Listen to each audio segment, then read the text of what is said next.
You guys might remember this from a while ago. Actually, 1 year ago, I just got this buggy last February, and I did a little review video on it. Well, here's the 1 year review video on it, and this is what I ran all year. Raced it in the A-scale electric class. Couple trophy races, couple club races, a race Cabin Fever, which I have a video of from last year. So this is a little review of how it did, how I liked it, stuff like that. As you can see, it's still dirty right now. I haven't even cleaned it from the last time I ran it. So I tried a few different electronics in it. I ran a Tekin with a 1900 kV motor. I ran it in an Orion, and the final one that I ran and I liked the best was the Speed Passion. So I ran the Speed Passion ESC with a 4-cell LiPo battery, and I kept the Orion 1900 kV motor. It's a little bit smaller than a regular A-scale like the Tekin motor, but it still did great. I never had overheating issues with it or anything. I ran the Savox servo all year, and this guy is the 1258. It's the high speed. Doesn't have a ton of torque, but you don't need it with an A-scale electric buggy. So that's what I ran pretty much all year.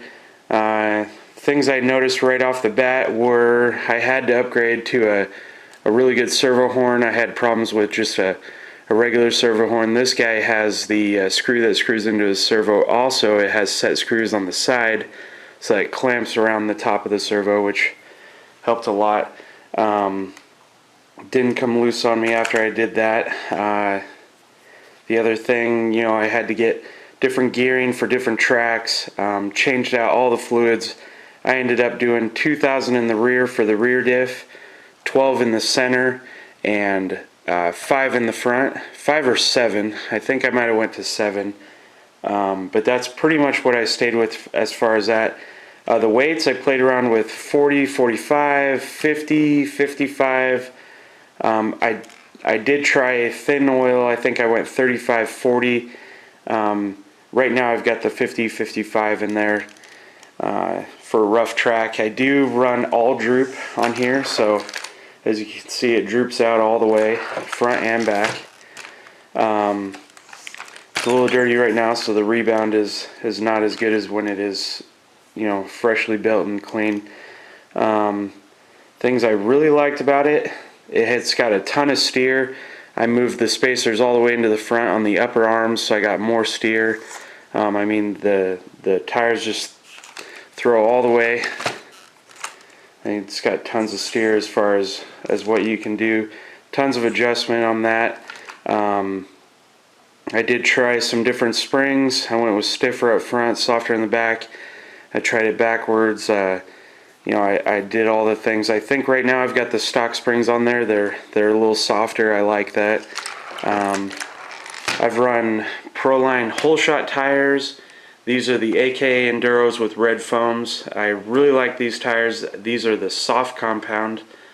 For the track I was running on, it was a little loose, some hard pack, really rough track, so these tires did awesome.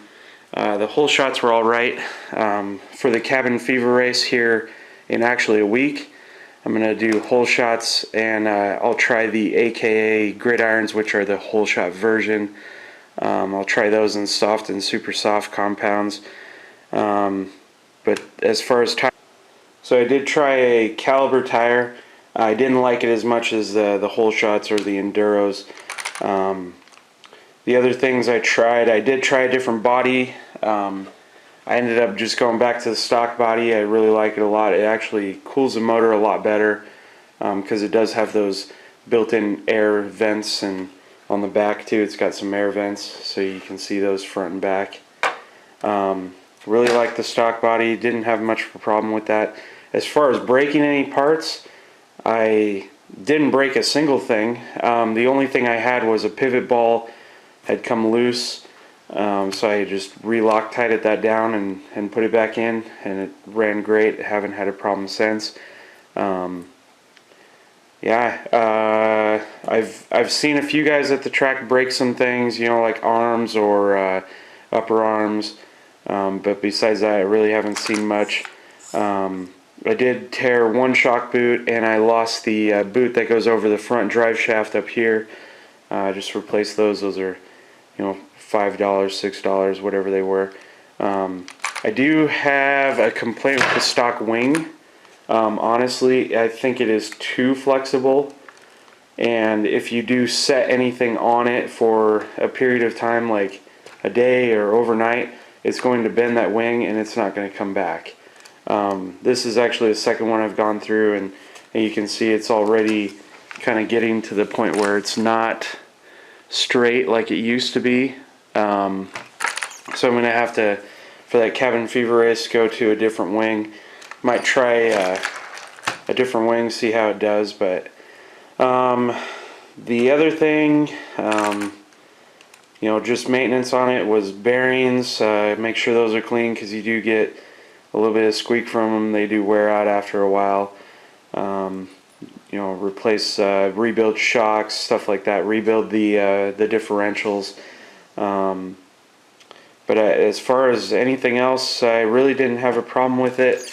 I did go to DE Skids, and I grabbed up some of their rear and front skids. So you can see here's the rear skid, and the front skid is actually a skid and a bumper. Really like those a lot. Didn't have a problem with them at all. They you know, protected the back of the chassis. The screws kept the heads of them farther away from the ground so they didn't wear out. But yeah, the Mugen MBX6 Eco, I haven't had any complaints, and I've tried different setups. Like I said, I've never tried a two cell packs, but that might be something I want to try. But for right now, I'm just going to go with the Speed Passion A-Scale ESC and the Orion motor. Might go back to a Tekin setup. I haven't decided yet. But that was the Mugen, and hope you guys like it and subscribe.